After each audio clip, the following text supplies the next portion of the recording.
Hi, welcome to Platonics. I'm Jords.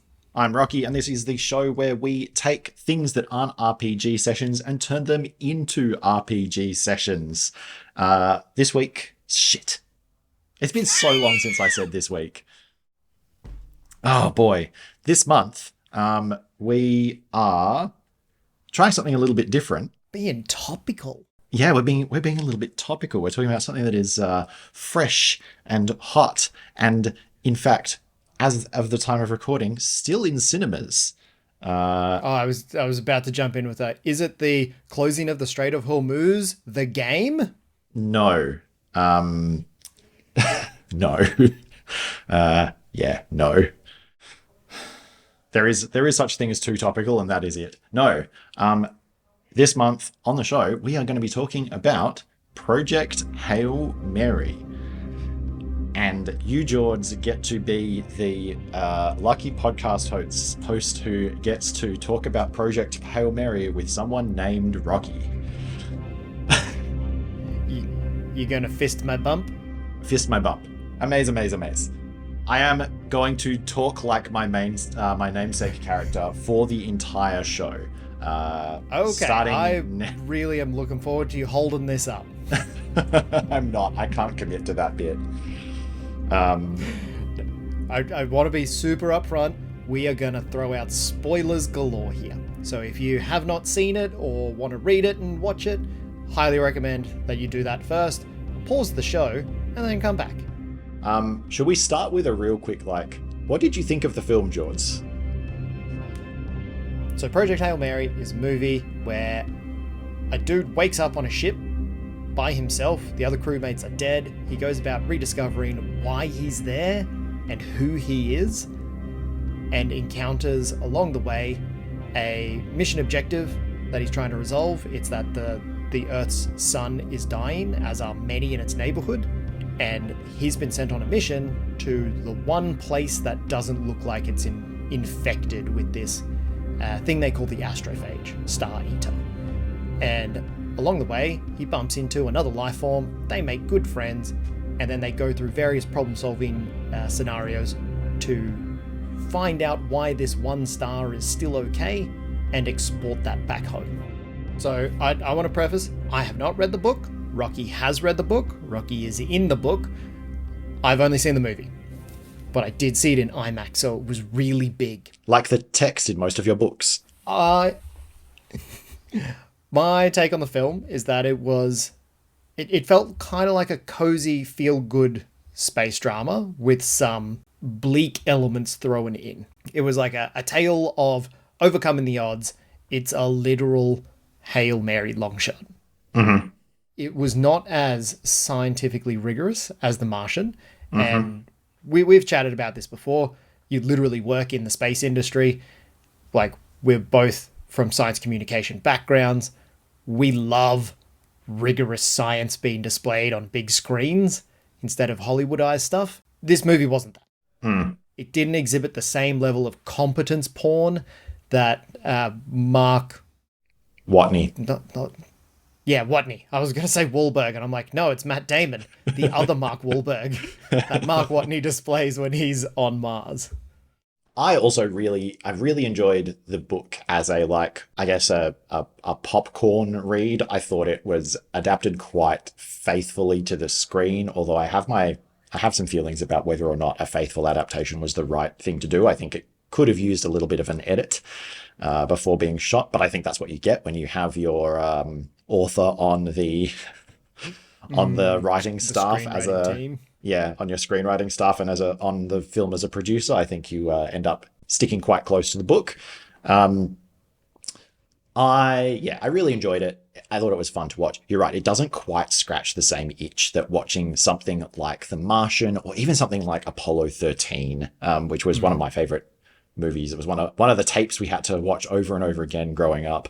Super influential to a young me. Yeah. There's a scene in particular where they just dump a bunch of stuff on the table to the engineers on the ground and say, you need to make this fit into that using only this. Yeah, exactly the scene I was thinking of. 10 years later, I'm an engineer. There's a particular itch that those kind of stories scratch. Another one that I really like is the Mars trilogy by Kim Stanley Robinson, which is about it's a very long game book about the terraforming of Mars. In the game space, I think a similar kind of set of tropes exists in terraforming Mars. And I say this because I have a Board Game Arena tab open on my screen at the moment, so it's front of mind. But yeah, there's a particular type of movie or type of fiction that is like watching really smart people solve problems by being really smart. Person versus environment. Yeah. The drama is just them surviving against the odds in a hostile place. Exactly. And it was a kind of that, but it wasn't only that. It was tempered with some other things. And I think those other things made it a worse competence porn experience for me. But I think, as we will find out, I think they will make it a better game. I absolutely agree. Like we've done this before, right? We've gone through the rabbit hole of how would we make Apollo 13 the movie or The Martian the movie, the game. And I've always had some reservations as we've bantered about this, in that there's so little delineation between the character's understanding of the world and what the player's understanding of the world is in a grounded, science-based experience. So if your players don't know the biology or the physics of how to do these things that their characters should be doing on the ground, how are their characters supposed to do that? And does it just get reduced to, well, I do a biology roll and that solves the problem? Like, that doesn't feel like competence porn to me. Yeah, it is a genre which highlights the huge issue with I guess the gulf between player expertise and character expertise, because it's just not fun to say, I'd like to solve this problem which the GM has told you, and then you roll and then the GM tells you how you solve the problem.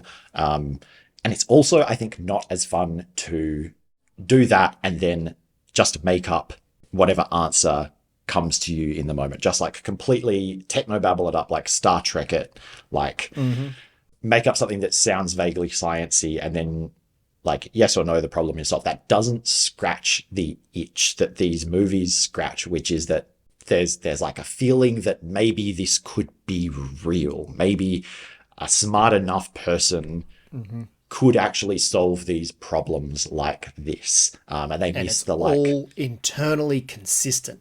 Yeah, so that's a really big part, is that it is internally consistent, and a lot of the time, I mean, sometimes they're based on true stories, but a lot of the time when they're fictionalized, something that comes up at one point comes up again later, or something that is created earlier in the story gets repurposed later, or often becomes a problem to solve later. So you have these things that just keep coming back and are more or less immutable. They're kind of, especially if they're kind of anchored in the real world, right? There really is no oxygen on Mars. So we can't just hand wave and say, oh, well, actually, I found one of those Martian oxygen pockets. It's that in the story of The Martian, that doesn't work. If Mark Watney was and then I found a secret underground cave and it was full of beautiful plants and breathable atmosphere. It's okay, well, now we're doing this is a very different book. Yep. If it's not based on the physical reality, exactly. If it's not based on the physical reality of Mars, it suddenly becomes a bit more Ray Bradbury, right? So there is a physicality and a groundedness in quote unquote reality, or at least quote unquote consistency. And that's always led to some tension in our discussions about well, how do you get your players to do that if they don't have a science degree? Yeah. If they don't have the years of understanding and knowledge of how these mechanics work in the real world, how could they apply that in the game world without reducing it to something that is no longer satisfying to play? Exactly. And Project Hail Mary, by virtue of being a bit different, kind of gives us those structural elements that allow us to play. Yeah. So should we talk about what those are? Yeah. There are some things going on in Project Hail Mary. I count 4 big kind of threads that are woven together. And I think we should start with the problem solving one, because I think that's kind of our starting point. That's kind of the thing that we want to have a chance to to play. So yeah, one of the things that happens a lot in Project Hail Mary, and kind of the meat and potatoes, like The backbone. well, not, I don't know about the backbone, but it's certainly like the core loop of the game is that Grace comes across a problem and then has to figure out a solution to it, right? So like he runs out of like astrophage fuel, or finds out that like the what are they called? The Talmebas have gotten into his astrophage, and then he has to like fix his astrophage tanks. He finds out that like, you know, there's a problem with the spin gravity, and he's got to fix it up. He finds out that like what he needs is down in the atmosphere, and he's got to figure out a way to skate through the top of the atmosphere. So all of the like beats, I guess, of the book, or the movie, the thing that keeps happening over and over again, your core sort of loop and cycle is like problem, solution, problem, solution, problem, solution. That's what each scene in the movie is about, at least in the sort of forward progression of time in the film, right? So we just keep having these problems come up, and then the immediate thing that you've got to do is try to solve them. As Mark Watney would say, science the shit out of them, right? Like that's the thing that we want to see on a moment-to-moment basis, is like, there's a problem and we're going to science the shit out of it. Mm-hmm. And those problems that you've just described there are all mission-based problems.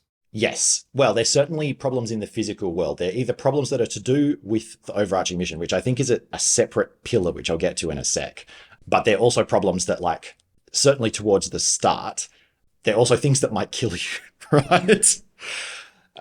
There's a saying in real astronaut training, which is that you work the problem. So it's like, whatever is the next thing that is about to kill you, that's the thing that you need to be working on. And either the problem is a problem that's about to jeopardize the mission, or it is a problem that is to do with advancing the mission. So there's a lot of like triage and prioritization there. Be like, this is, to quote a friend of mine, the closest alligator to the boat. Yeah. Which is strange because we're Australian and we don't have alligators here. No, we have crocodiles. So whatever the closest crocodile to the boat is, that's the thing we have to deal with him. And in space, there's so many opportunities for those types of problems to pop up. Oh, I know, right? And this is the thing that these stories, I think, do really well, because yeah, if you're in a contained environment where all of your things that you need to survive are provided by breakable machinery, right? Your oxygen, your water, your food, your like radiation shielding is something that can go wrong and break. And I think in these stories often does. Then it's like, okay, well, I need to patch the leak first, because if all of the air goes out of the spaceship, I can't breathe. But like on the long horizon, to borrow one from the film, it's like, yeah, he does get like leaks in the spacecraft at various points, and those are always the first priority. But looking at the background is always the idea that's like, I'm going to run out of food eventually. And it's still a problem, but it's not like the problem, right? It's not the immediate problem of right now. All right, so we've got this like problem solution loop running along. What's next? Okay, so I think because we've already touched on it, I think the other thing, the next like stage out from that is that we do have an overarching mission. And I think this is the first point where Project Hail Mary starts to differ from something like The Martian, right? Mark's goal in The Martian is just to survive and to kind of keep surviving. And the folks on Earth have some various things that they try, but at no point does Mark have an overarching thing that he's trying to achieve. He just wants to stay alive. Is he trying to get a signal out? Is he trying to like get off Mars? Is he trying to launch himself home? Like he never has a plan. There is no like Mark has been left on Mars on purpose to achieve a goal. He's literally just like, he is just doing that core loop, and that's super satisfying, but I don't think it's enough to necessarily sustain a piece of fiction, especially a piece of tabletop fiction on its own. So yeah, Project Hail Mary is different in that he has a mission. His mission is to figure out what is going on with this one star that doesn't appear to be affected by the astrophage. And if he can, make that solution available to Earth somehow. So there's a direction, right? Like unlike The Martian, where it's just problem of the week. And I think that's kind of reflected in the fact that The Martian was originally serialized. So he was doing, literally, he would write himself into a corner and have something go wrong and then pick up the next chapter and solve the problem and then write himself another problem. So like chapter by chapter, it was this like serialized almost, literally serialized process. Are you telling me that the structure of the original story informed the content of that story? Wild, right? Who would have thunk it? And Project Hail Mary is different. Project Hail Mary, we have a mission. We don't find out what it is straight away, but it's always there in the background, kind of shaping everything. He has a goal, and his goal is to save Earth. It's pretty basic as goals go. He's literally got to save the world. Go to place, save Earth. Yeah. Couple of question marks along the way. Yeah, and those are spots where like stuff comes in. He doesn't know what he's going to find when he gets there. All he knows is that like the solution he needs is somewhere in this solar system, and he's going to dig around until he finds it. But he does have a mission to accomplish. So I think that's one thing that sets Project Hail Mary apart, is that it's not just survival. It is purposeful, mission oriented. There is a big goal, which even if we stay alive, if we don't achieve the big goal, we've failed. All right, now you said there were 4. I did say there were 4. So there are 2 others that, again, show up in Project Hail Mary that don't show up necessarily in The Martian. And I think there's a reason for this. I think it's that The Martian was very much Andy Weir's first book, and it was written sort of serialized, and it was written for an online audience who very much wanted to see that competence porn stuff. And this is a later one, and he's learned things like interpersonal relationships and character development. And I think those are the other 2 pillars that keep our thing going, right? So very easy to eschew that when you only have one character. Exactly. So we very quickly get out of that The Martian mode where it's like one dude and his immediate problems, and we get into this like developing relationship. First, this like developing communication, but then this developing relationship with Rocky. And I'm sure you will know what it's like to develop a relationship slowly with Rocky. Except Gosling's was a bit more social and less parasocial. Yeah, so we have this like almost buddy film thread of the story happening off in one of our story threads, right? Like we've got the problem solving, we've got the mission, we've got a buddy film happening in there as well. We have like managing the relationship with Rocky. We have like Rocky is a terrible roommate. We have like... Yeah, it starts off like literally just establishing communication protocols, and we breeze through that so fast. That's not what this movie is about. Mm-mm. This is not Arrival. We jump straight into he moved in. His first time in Ball. I was enjoying my space isolation. Dirty. And he moved in. Dirty. And like I've share housed a lot. You've share housed. Yep. We know what that feeling is like. Mm-hmm. I once moved in with a girl after only a couple of weeks of dating her. That was reflected in this movie. Yeah, so it is all of the like ups and downs of a friendship movie, a relationship movie, in some ways even like a romance or like a bromance, right? Like it's got the meet cute and the learning about each other and the moving in, the like tearful goodbye, the like reunion at the end. And the sacrifice for them. Exactly. In addition to like all of the beats, I guess, of a save the world movie and also a like competence porn movie, it also has all of the beats of a buddy movie. And it sets that up pretty early as well. Like from the minute Grace's ship encounters Rocky's ship, the music prepares you that like this is not a spooky encounter. This is a fun encounter. It's mostly played for laughs. Are, like mimicking each other's movements. Yeah, it's very playful overall. Like there's one sort of jump scare there where they're just first interacting, and that's it. After that, everything is just, well, we're just hanging out, figuring out each other's language, and now we're on the same ship and we're trying to solve the same problem together. We're different, but we're the same. Again, if we're comparing like different takes on the same, at least scientific content, like in Arrival, that's the whole movie. That like 20-minute scene where he's learning all the words and learning to communicate and like all of this stuff. It's like there is enough juice in that for an entire film. But And we, as you conveniently, said, blast in this through one, it. Rocky's species kind of operates on the same sort of conceptual level as humanity and time frame as humanity. Whereas in Arrival, they're proper alien. They don't operate at all on the same conceptual level as us, and the whole movie is dedicated towards unpicking that. Exactly. All right, so we got a buddy film, Yep. and then there's another layer on top of that. There is. And this is, again, a thing that does not appear in The Martian, does not really appear in like Apollo 13. We have augmented kind of by the amnesia mechanic of the story.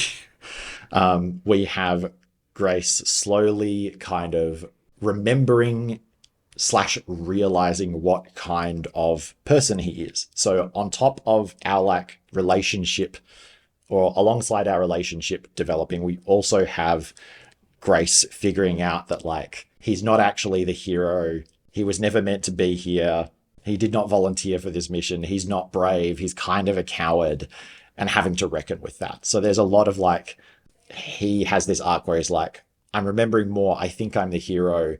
Oh no, it turns out I'm not the hero. Well, actually, maybe I can kind of do this my way. So he has this whole personal growth arc that is kind of facilitated by the amnesia, but I don't think you need the amnesia to do it. No, but the amnesia does do something very important, because we see the whole story through Grace's eyes. It allows us to discover his past at the same speed as him, which means all of the events that led up to him being on the ship and him resolving the mission, all of that is in flux until the moment that he remembers it. Yeah. His other crewmates are dead, so there is no other source of truth, and he's far enough away from everyone on Earth. He can't ask. That you just can't ask. So the only way we discover that is through his memory sequences, his flashbacks. Yeah, I think this is really clever. I think flashbacks are absolutely the way to do it. You don't necessarily have to do it with amnesia, but I think flashbacks are the way. The other one that does this, that comes to mind, that is sort of similar, or at least has this thread, not necessarily all of the others, but has a similar like this thread of like personal growth and why are we here and how do we feel about probably the fact that this is a one-way mission, is Sunshine.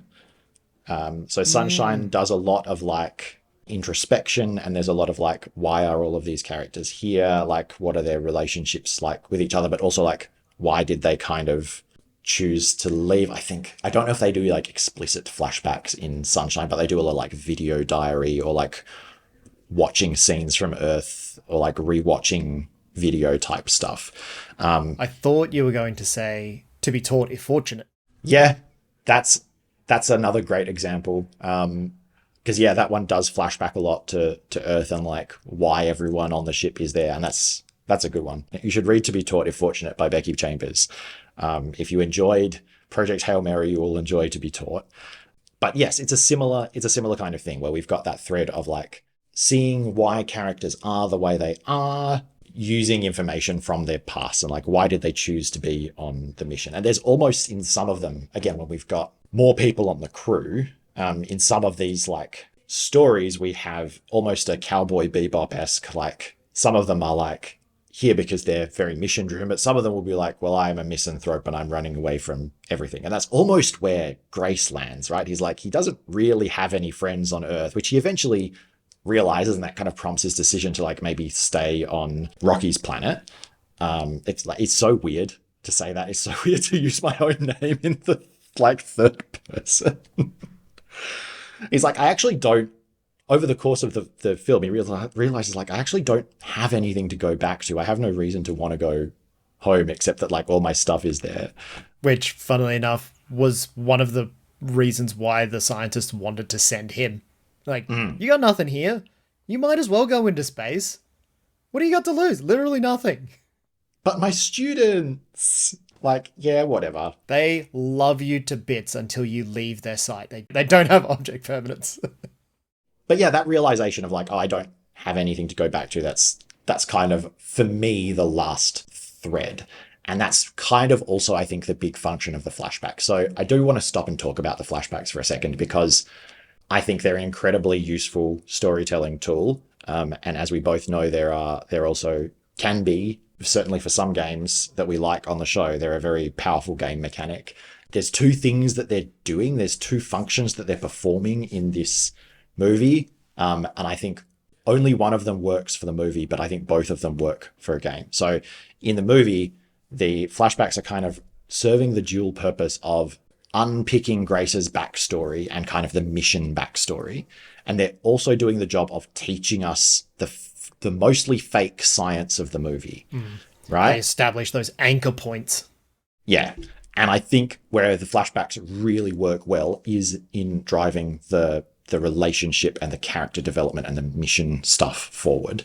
And the bit where it slightly like rubs me the wrong way is in how quite often the facts about the universe, the astrophage facts, what have you, that are needed to solve the current problem are introduced in a flashback immediately preceding that problem. Like, it's all just-in-time problem solving. It's all just-in-time problem solving. And yes, it's internally consistent, but it feels like sometimes the solve is not earned in the same way that it is in The Martian. Yeah, you could never have arrived at that solve without that key piece of information. Right. That's always deployed structurally just beforehand. Exactly. So that's kind of the underlying enjoyment of the competence porn genre is this idea that like, if I had been in that situation, or if I had been, and sometimes you are, if you're reading that book also as an expert or also as a space fan,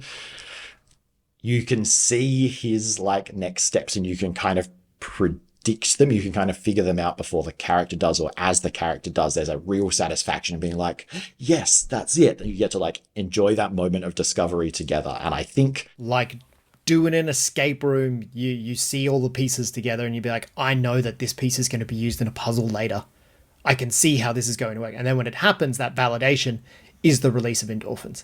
That's the like, yes, I was right. I feel clever. So I think structurally in Project Hail Mary specifically, quite often stuff is introduced right as it's needed. And I think it would have been a better film in a lot of cases if there had been a like, you learn a thing and then we have a beat and then the thing, like the Chekhov's gun that we introduced last flashback goes off, right? A little more space between those things, I think would have made it a more tense movie.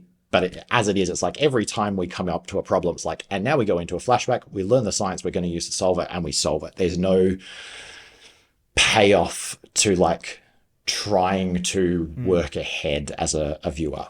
However, I think as a game mechanic where the people making up the story and the people enjoying the story are the same person, I actually think that is a really good thing. And so ironically, I think Project Hail Mary, as it's structured as a film, could be a better role-playing game session than it is a movie. I really like this. Like, if we look at The Martian, it's more of a simulation game where the whole toolkit's at your disposal and you got to figure out how to fit this bit into that bit to make this bit happen so the effect occurs and the plot moves forwards. Whereas we're totally different paradigm Project Hail Mary, where it's much more narrative-driven. We're using the flashback mechanic to lay the track as we're going over it. Yes, but importantly, in a way that is still internally consistent and often references like other facts that we've established about the world and the astrophage and the solar system and real world physics that gets introduced too. Like, it all builds on that, but like then each flashback we're kind of introducing another fact that we're going to use to solve the problem. And I think that is a really satisfying way to do a role-playing game session, or could be, but I think it does hinge on that ability to make up science. So you could never do this just like on Mars with more or less current technology, because the ability to make up facts, yes, have them stick around, yes, build on other facts that you've previously made up, but the ability to essentially make up science is really key to having this story work. You have to be able to say like, well, actually, and then I find out that, consistent with other things, but new information, astrophage behaves like this under these circumstances. And that's now an established fact, and we will build on that later, but it also helps us solve the immediate problem. Like, I think that's bad movie writing, but it's incredible gameplay. That's a nice hot take right there.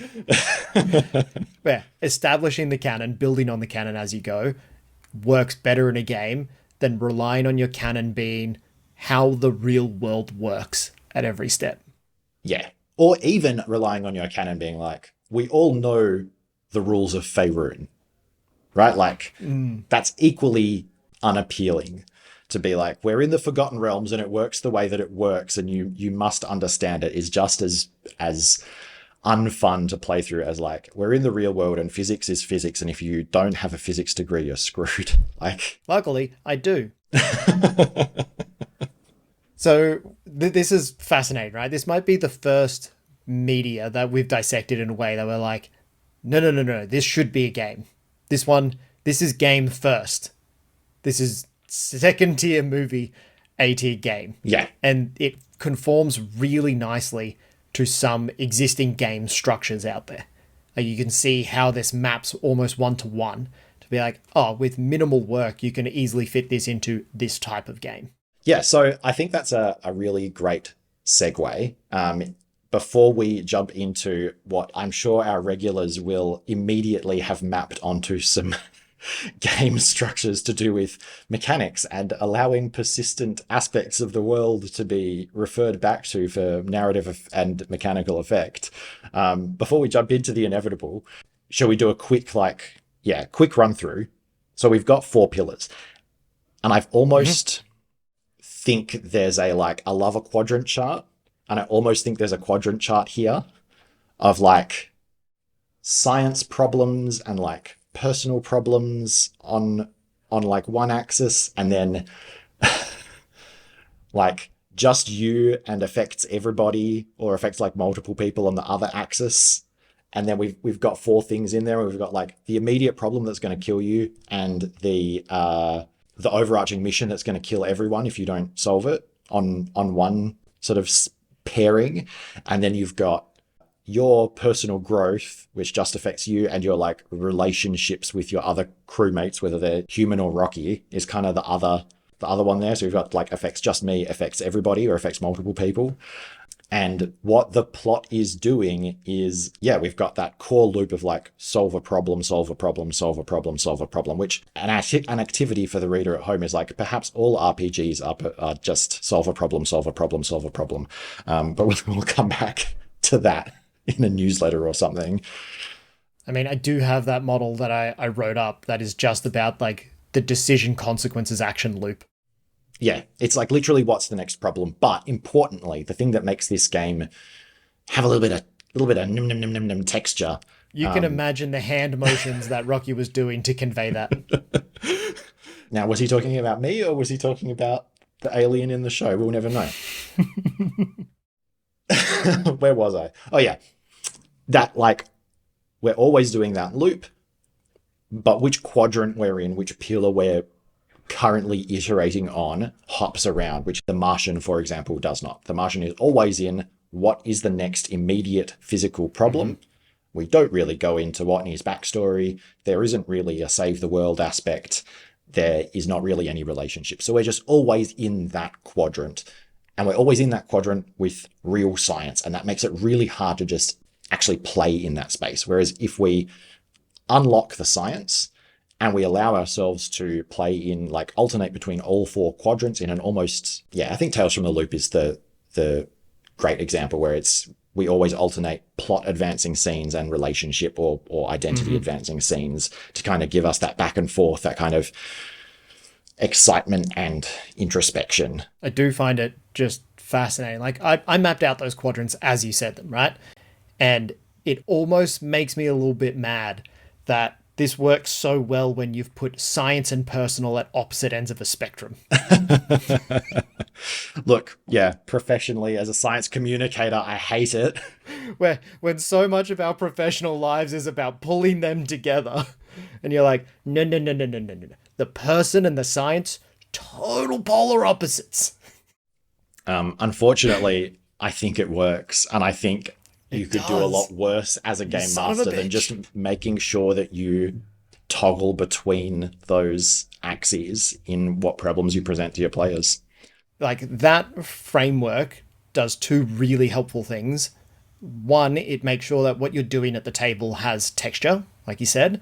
But two, it makes it so easy to prep that content. Mm-hmm. So like this is a perfect segue, I think, if we just talk about our four pillars being the problem-solving loop of survival first, the mission goal and how we are progressing towards an outcome, the interpersonal relationships from our buddy film aspect, and finally our personal development, the amnesia, how we're remembering why we're here, or communicating our inner dialogue out to whoever is going to be listening at the other end.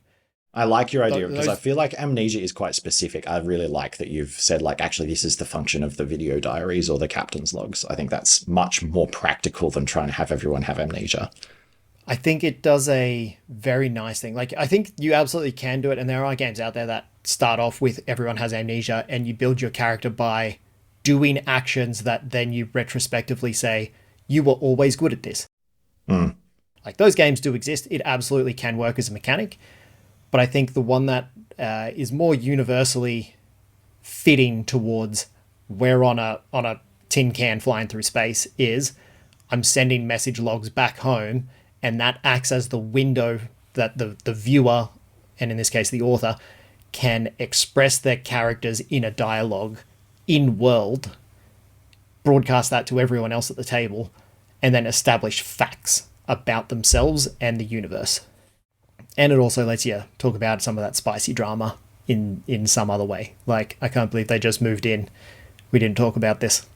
Now I'm finding more solace talking to you, faceless person on the screen, than I am resolving the problem with the bean who's just moved in with me. Mm-hmm. It's the equivalent of a Twitter feed for space. I'm not going to talk to the person. I'm just going to vent about it to everyone other than them. All right, let's make some content. What are we going to prep to make a Project Hail Mary type game session? Because I think this is one that can be packed into a game session. I think a one-shot will work quite nicely for this. What are some fundamental things that we need to have that align with the pillars we've just described? I think there's a couple of things for us to prep as game masters. I think there's probably some things that we want to do together at the table, but maybe at least come prepared with some sparks for that. So I think as game masters, we want to be preparing some things that can go wrong. Specifically, we want some things that can go wrong in the immediate environment that the players are in. I think we want to be prepping a big overarching mission, and I'm torn on whether this is like, I think it's easier for you to prep if this is something that you've sort of pre-decided in advance, but I think it might be nice for that to be something that you discuss or decide on as a group. But yeah, I think at the very least, you need a couple of things in your getting started, your like starter deck of like things that can go wrong, problems, right? I don't think you need a full session's worth, for reasons that I'll get to in a sec, but I think you at least need a couple to like get things going. So I think you need a mission. I think you need some things to get wrong. I think the players need to come with some idea of the kind of characters that they want to play, and maybe some ideas of the relationships that they want to have. So it almost splits along the quadrants that we talked about earlier, right? It's like, you as the game master, I think you need to bring everything in the science quadrants. You need to bring the like overarching mission and at least some of the problems that are going to happen that might be the immediate issues. And I think you want the players to, for the most part, be bringing the relationships and the personal growth, or at least come prepared to put that together at the table. Yeah, I don't think I'd get my players to build their relationships away from the table. I think that would be one of the first things I would want to do when everyone sits down. And I have like a couple prompting questions to force certain relationship things. Like imagine the structural element that we just plug in person X and person Y into them. So it's like somebody always has a behavior that annoys you. Yeah. Whose behavior annoys? Like, who are you going to throw out the airlock if they do that one more time? You know? Yep. Stuff like that. So yeah, I would definitely want to build that with everyone at the table so that, like, we're assuming here everyone's together in this tin can, that they have some knowledge of each other and their habits before the story starts. We're not starting at the very beginning of the story. We start sort of partway through with established in-world fiction, and I want everyone at the table to be aware of that. Yeah, you definitely have to start at the point where, again, in Project Hail Mary, in The Martian, you have to start at the point where things have begun to come to a head. Yeah, where the mission goal is realizable. Exactly. You've arrived at the system. You've been left on the planet. Like, the launch and the years of cryo sleep to get there are like not interesting. It's like, when are we going to start solving problems? That's where we want to start the session. So I would definitely prep the overarching mission goal, and I don't know if I would share that with players ahead of time. If we wanted to recreate that, building out the contextualization of why me as a character, why I'm on the ship in relation to this goal. I go back and forth on that. Like, I feel like there's a lot of making holes that you then let the players fill in. I've come around. I feel like this is one thing that you like, because in order to do the problem solving stuff, they're going to need to make up some science, right? Like, a big part of the game is being like, okay, I need to make up something that is consistent with this, because the consistency, and I need to pull in the things that I can because I want it to stay consistent, but I need to like make something up. And I think you need to give them something actually quite meaty and inspiring to start to. You don't want to give them like something smooth and flat, like the Earth is in danger. How is it in danger? You want to give them a specific overarching problem to solve. And I think, just to let my like theatrical, actually, how do we deliver this at the table side come out, I think an opening monologue where it's like, you sit down, there's you have the like lull, everyone is looking expectantly at the game master, and you're like, the Earth is dying, right? Like, I think introducing that big mission problem, and even like, again, would never advocate scripting anything, but I would script this out as a little like couple of sentence monologue to introduce the setting and the big problem. See, the one time I think you're allowed to script something is before play happens. Yeah, but like as play starts. It's such a hard opening thing to be like, this is something that is true in the world. Yeah. Everything else that happens, fang some like music on. Yeah, we weave canon from now. And then let them loose on it. But I think that mission is the place to do it. Because that starts to give them like, okay, well, I have some givens and I can start to build off those. Even if I don't understand the like quote unquote real science, I'm like, I know what I've been told here, which is like these facts about how the world works. And that gives them something to key off. I think it might be nice to give each of them, or the table collectively, the opportunity to like build the ship. I was going to ask, would you have the ship?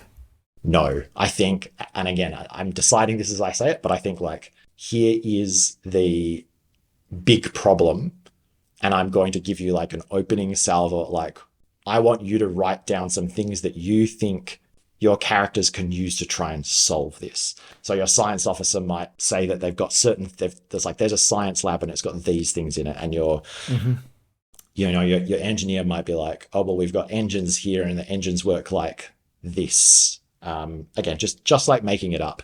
I was going to go down a slightly different route on that one. And I was going to have them describe just a couple of things about their sleeping quarters. So like, what are the 3 things you have in your sleeping quarters? And then leave the ship entirely ambiguous until the fiction demands something is set down. So if I've prepped, like, there are a bunch of things that we know that there are in a ship. We know it has engines. We know it has life support. We know there's a command deck. We know there's some sort of communal area. I would let that all sit in potentia. And then when I throw down a problem has occurred and it's with the, checks notes, life support in the science lab. Now that becomes real. Maybe it's like almost an FTL-esque thing where you're kind of, you're adding to stuff as you go. Building the ship as we're flying it. Or even a liminal horror thing where it's like, we have a blank. In Star Trek, you would call it the Master Systems display. It's the big like side-on diagram of the ship that they always inexplicably have in the background to remind you that you're on a ship. But you would just have a big blank one of those, and then you can just like write in that as you need it. Two quite different approaches, both of them valid for different reasons. But yeah, if I'm avoiding prepping too much, I quite like the idea of just the ship is built as problems occur. And I am channeling a little bit here. There is a great story game called Decaying Orbit, which is built off, I believe, For the Queen. And this one works by you have a deck of cards that each card represents a room on the ship, and it has a singular prompt in there. And you flip that card out and you say how your story has evolved in this room with this prompt. And I've played this half a dozen times now, and every time the story it emerges so wildly differently, but is always internally consistent. I remember the one that you and I did was an absolute banger. I was like, I wished I'd written it down or recorded it. That was the very first one I played. It was so good, and made by some Australian game designers. Love that. We will link to that in the show notes. Absolutely. We've got a big blank ship. We've got a mission monologue. We've got some immediate ideas of problems that might come up. But then I think as you go, you're mostly, I think, having players populate the world building, declare facts about how the world works, how the science works, all of this stuff, having those out and kind of referenceable. And then I think you as the game master get to basically look at all of the things that the players have put out, the facts that are true about the world, about the relationships, about like all of this stuff. They're presenting you with all of these true things. Once you've got that wheel rolling, you just get to like look at the stuff that they're pulling up, pick one or two, plug it into. Exactly. It's like pick one that's just come up, and like one thing that came up a little while ago, because our brains love a little flashback and our brains love a little bit of continuity. It's like these two things have interacted in a way that is detrimental, and now you need to solve it. Like, what are you going to do? And hopefully that's then on them to pick up like, well, I'm going to make up a new thing over here, but also pull in these things that already happened, these events or these facts about the world or these whatevers.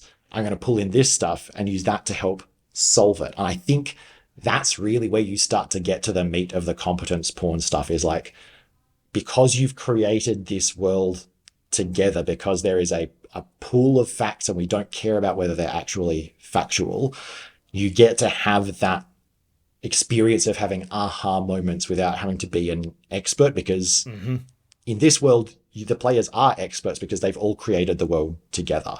So I think that's really important to having at least that aspect of the experience of like, aha, I've solved it. The like endorphin rush of the solve is giving them all of the stuff, having that like in their heads, and then they get to do the bit where they pull the connections together and be like, but wait, before we said that the engines worked like this, and you've just said that the problem is with this. So if we did this with this, like, they become the experts. The facts aren't real, but they're still experts in them. Absolutely. Oh man, what a powerful line as well. Yeah. Thank you. Let's take that outside and apply that to conspiracy theories. The facts aren't real, but the rush of discovery very much is. Also applicable to conspiracies.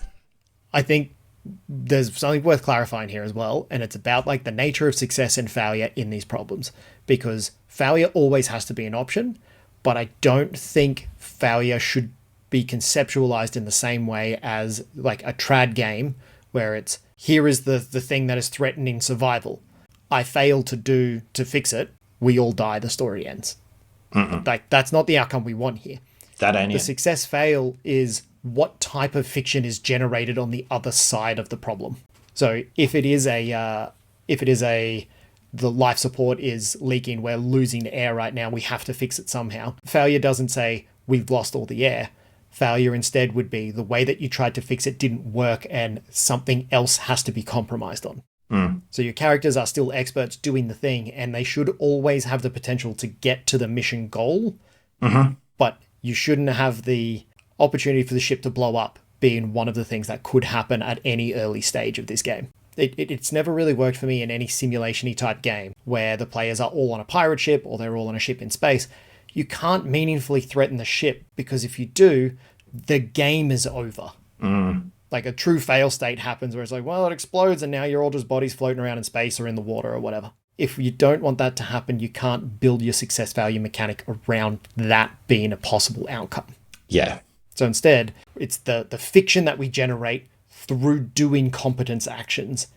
That's the success state that we're looking for here. Exactly. And I think we're going to see a lot of things. We're definitely going to want some mechanics that give us a like success with a cost, or a like a yes but or a no but type mechanic. Failure has to be a no but. So what I'm thinking here is I've got a couple different prompts that I've got down here that are structural but not full of content yet. So it'll be things like there is a problem in the location and a person is involved in it. And as the players are generating content at the table, that's giving me the like keywords to take and then plug into this structure that now is contextualized to the play that they have already done here. So I'm actually not prepping that much. I'm certainly not prepping like, I know at like 12 o'clock, there's going to be a problem in the break room and these 3 players are going to be present. I don't have that yet. I just have problem in the break room. And I'm finding the interesting points, like as Game Master, I'm just sitting there listening to the players as they banter or they do their video logs or something like that, which we have at maybe a structured time. It's like give yourself a 2-minute window to talk about the feelings that you've got right now. And then I'm using that to grab content. That's one where you can pull directly from Tales from the Loop and you can be like, who would like a scene? Who would like a mundane scene, they're called in Tales from the Loop? Like, who would like a mundane scene? We're due for a mundane scene. Who wants a relationship scene or a video diary scene, right? Like that's something that you as the game master, part of the like way that you're moderating the pacing is to proactively prompt the players to take these actions, because it's really important for the way the game feels for us to alternate between these like relationship-y scenes and these problem-solving-y scenes. And if left to their own devices, the players are just going to want to focus on the like physical problems that are about to kill them. And one of the things I think in this kind of game that you have to do, this kind of fiction that you have to do, having established that like the thing that makes the movie work, and especially the thing that makes this work as a game, is the fact that we have these different threads and we're swapping between them. Like, part of your job as game master at the table is to make sure that that is happening and that we're not just locking in on the mission, or like, let's speedrun solving the mission and we all die. Let's just like try and survive. Let's all just like talk about our feelings. Let's all just like... It's the difference between a single thread and a rich tapestry. Exactly. And yeah, I've definitely done it before in my very early days of GMing, where it's just, here's an encounter, here's a different encounter. Now you're at the place, here's an encounter. And at the end, the characters are exactly the same as who they were at the start, because you didn't devote any time to that. There were no prompts around that. So we do have to intersperse those things, and it gives you so much more content to work with. Like, it is relatively cognitive heavy as you're sitting there being like, okay, I'm going to feed this type of an interaction in next. I'm going to proactively drop this prompt in next. But in being proactive, you do save yourself a lot of work. But if you can outsource that to 3 or 4 other players around the table and build something more interesting in the moment, that means you're burning the fuel then, but you don't have to stay up late prepping the night before. Yeah. I feel like this is one where I would make myself a little play aid, and I would just have those 4 quadrants like sketched out on an index card or something, and a little counter, and I would just make myself a rule. It's like, you can't do the same scene twice. You can't do 2 problem-solving scenes. You can't do 2 mission scenes. You can't do 2 scenes of the same type back to back. So like, almost like a little gear stick. It's like, okay, we're going to change. We're going to like shift down, shift up. Like, what are we going to do next? It can't be the same as now. And I think I would want to have maybe a half dozen.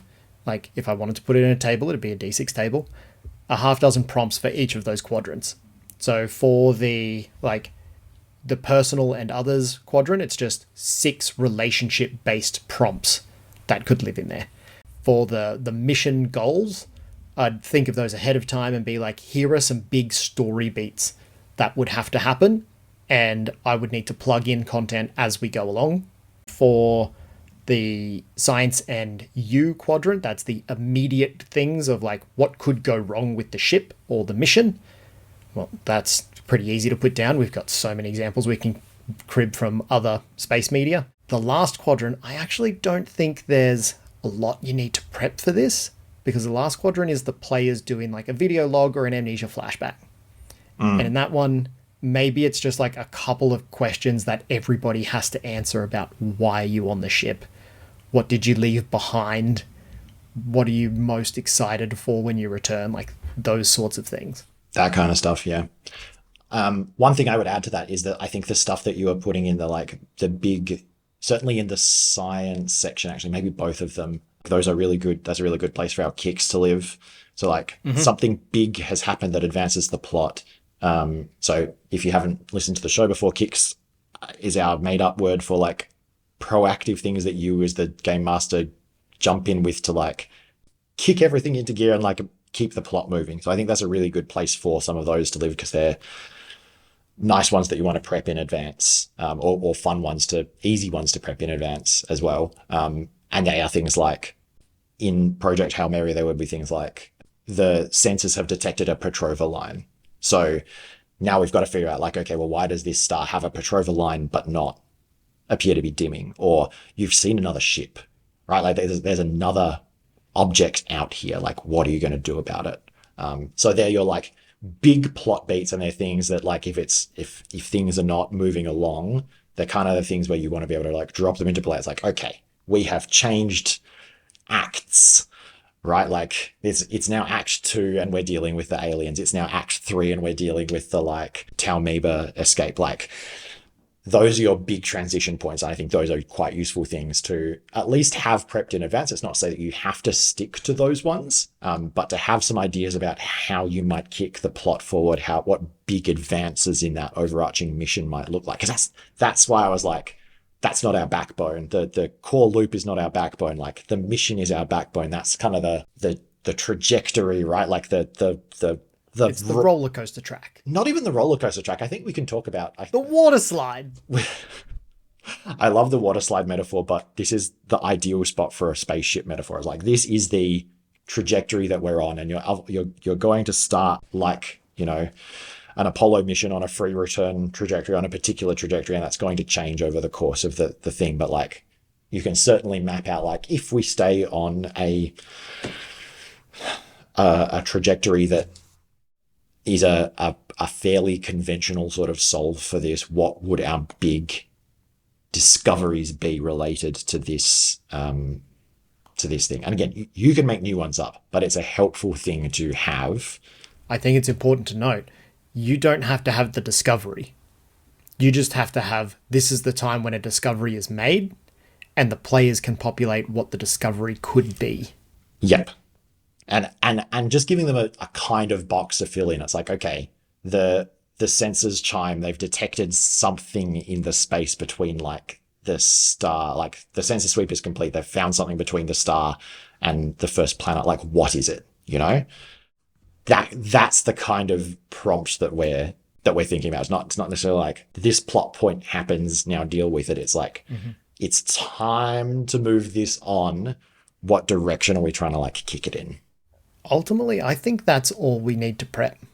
I think that's it. This is like quite structure heavy, content light, and then we just grab content in the moment to plug into these things. And when I say structure heavy, I don't mean lots of structure. I just mean reliant upon it. Yeah. I think you need to know what you're doing. I think you need to know how you're going to pilot this game. But I think you're absolutely right. And I think more than any other kind of genre, them having the competence porn experience depends on them filling the content themselves. It can't just be you telling them how the world works. Otherwise, they're not going to have that familiarity that they need to feel competent with the world that they've built. So you actually kind of have to give yourself lots and lots of places that the players can fill in the blanks.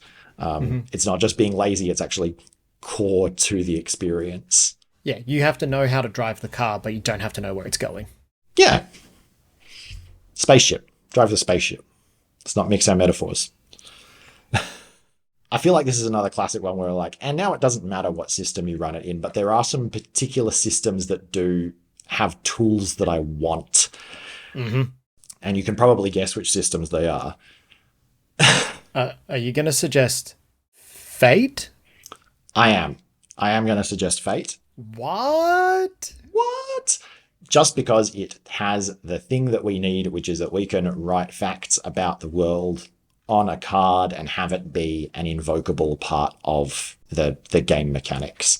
And so This does feel like a very tight, yeah. all of the equipment on your ship, all of the like facts that you've learned about, whatever the problem is, all of the problems that have come up on your ship and that you've already, and all of the duct tape that you've used to solve them, all of that gets like written down on a card. Your story gets like plopped out in front of you, and every part of that is accessible and invocable for mechanical bonus, like at any point in the game.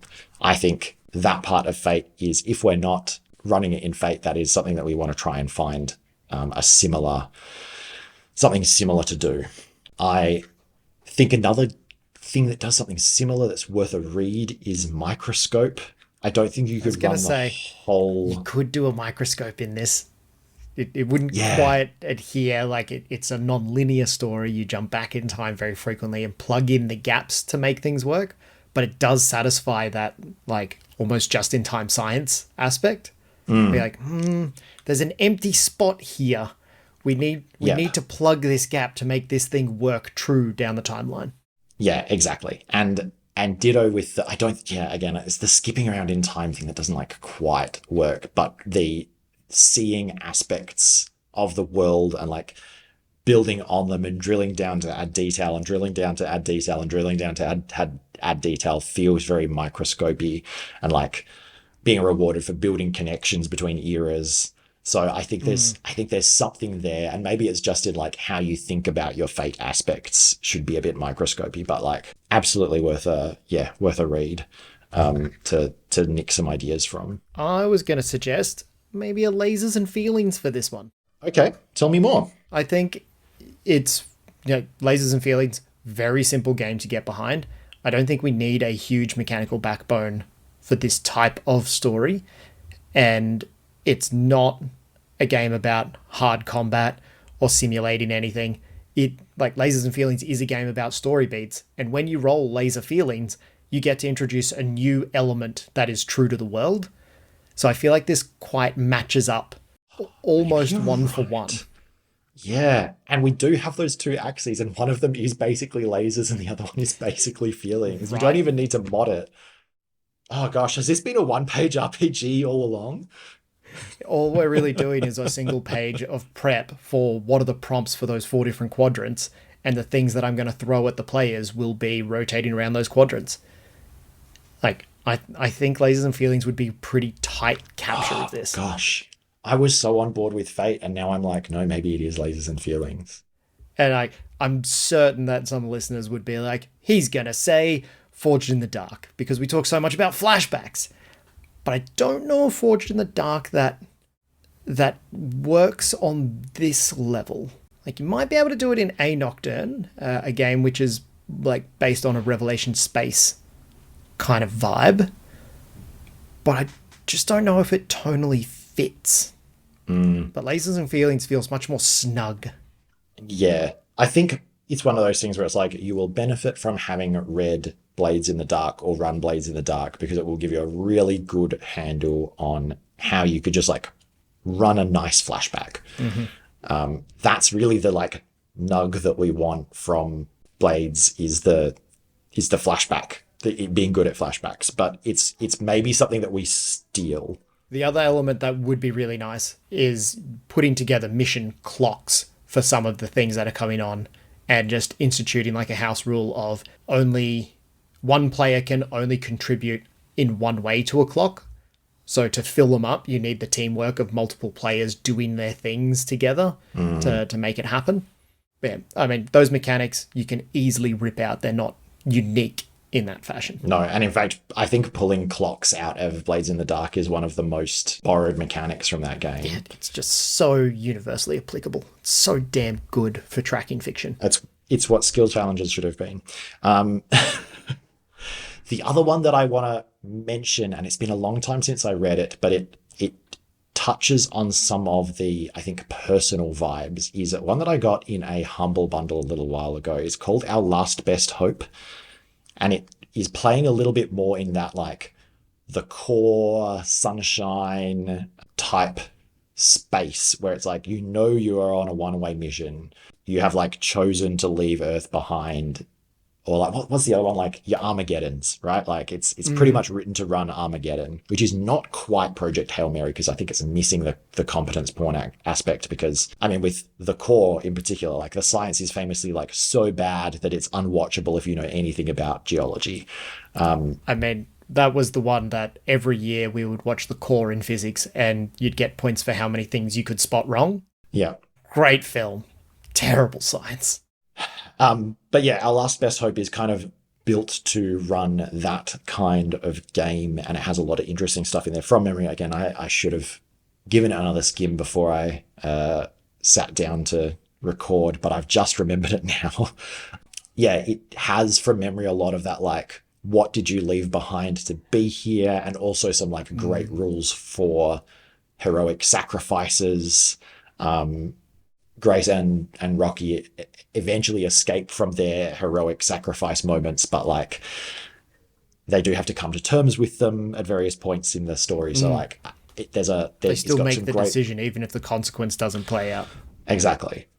So there is like, it does have, I seem to recall, some good content for that kind of thing. So I would maybe give that one a look, even if just to nick some ideas from. But I think you're onto an absolute winner with Lasers and Feelings. I think that's like chef kiss perfect. There is one that we've talked about privately in different contexts when we are flirting with, like, how would you do a Martian or how would you do a Apollo game? It was the Apollo 47 Technical Handbook. And I just feel like it's worth an honorable mention here, even though it doesn't at all fit this vibe. Just want to give a bit of publicity for this 1,200 page game. Yeah, the premise of the game is that it's the Apollo program was never cancelled. Missions to the moon have become extremely boring. And your job is to like have as mundane a moon mission as possible. And if things do go wrong, they have to be like the most mundane thing. Like if it gets exciting at any point, much like real space flight, if it gets exciting at any point, like it's gone wrong. But this is like the most exciting thing that should be happening. Should be like, confirm, control, I will be applying the pistol grip tool to the hex bolt number 47. Sorry, spacewalk, that should be hex bolt number 46. Yep, confirm Houston. Understood, we'll be applying to hex bolt 46, not hex bolt 47. It's great, and it's just like you do technobabble, Apollo-themed technobabble back and forth to each other. It's so low drama to the point where I think they advise you not to play it, or to play it as like almost like a play by email or a play by chat game, where it's just like you pop into the chat and post a little bit, but it's kind of an always on in the background thing. And the rules are a couple of pages, and then most of the rest of the game book is one of the Apollo, like it's a bunch of NASA technical documents that you're supposed to like mine for utterly irrelevant procedures and details. Like the most amazing quote that I think sums it up is from Jason Morningstar, and it's on the Drive-Thru RPG page. It says, "When you play Apollo 47, there is a constant tension around wanting things to happen. Interesting things, dramatic things. And every time they don't, the game just gets better." So yeah, maybe polar opposite to what we've just spent the last hour discussing. No, thank you for reminding me that exists though, because it's not a good fit, but I love to give it a plug. All right. The ultimate question. Mm-hmm. Would you run this in 5e? No. No. Yeah, not even my usual, if this was maybe in a... Yeah, I just wouldn't. It just doesn't fit. It just doesn't give those vibes.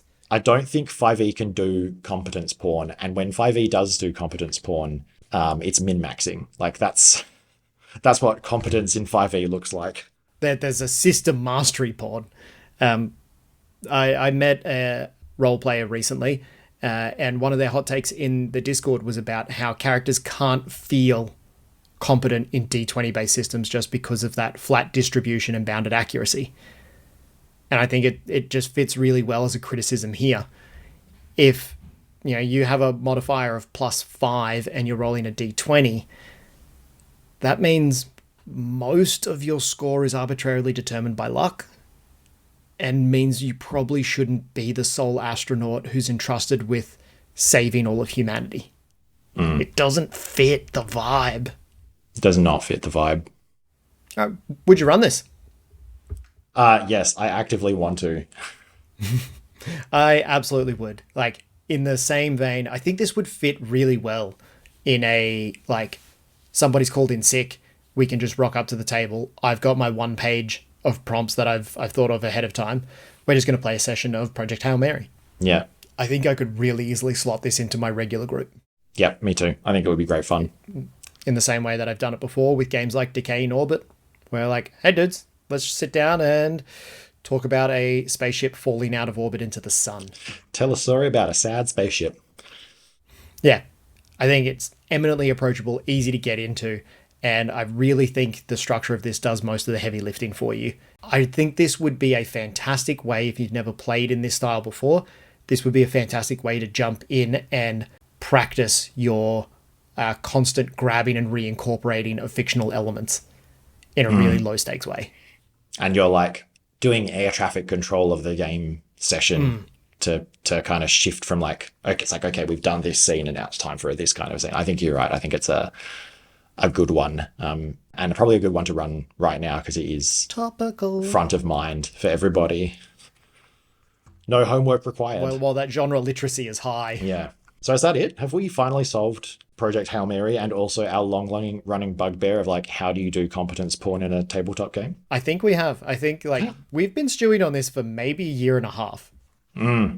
Like a really long time. And Project Hail Mary has added the key missing piece here that has allowed us to save the world. Amaze, amaze, amaze. Amaze. Fist my bump. All right. Fist my bump. Fist my bump. Fun note, I've already seen people wearing that shirt. Of course you have. All right, this has been Platonics. Thanks so much for joining us. You can find us online at platonics.net. And as you have probably figured out, if you're listening to the show, you can find us wherever you get your podcasts. Please send this episode to whichever friend most recently used the phrase fist my bump in your group chat, in your D&D group chat. That's your challenge, is to incept your group into trying a Project Hail Mary one-shot. You can find us in other places as well. We're on Blue Sky Mastodon, Threads, which is where you can find me posting mostly snarky behind-the-scenes stuff about whatever I'm watching for the show and or whatever I'm cutting out of the edit. You can find us, as I said, on the web, and we have a newsletter as well where we dig into more gamesy type stuff occasionally. But the place we really want to see you is at our place. It's on Discord. That's where the good stuff goes down, and that's the best place to drop requests for episodes if you want to hear them, if you want to hear us talk about a particular show or whatever. That's how you get in touch with us. So jump on the Discord invite link that's in the show notes, or you can find a link on the website, and we hope to chat with you a little bit about the show. I think that's it. Have I missed anything? I think that's the lot of it. All right. I'm Jords. I'm Rocky. We'll catch you next month. Bye. Bye.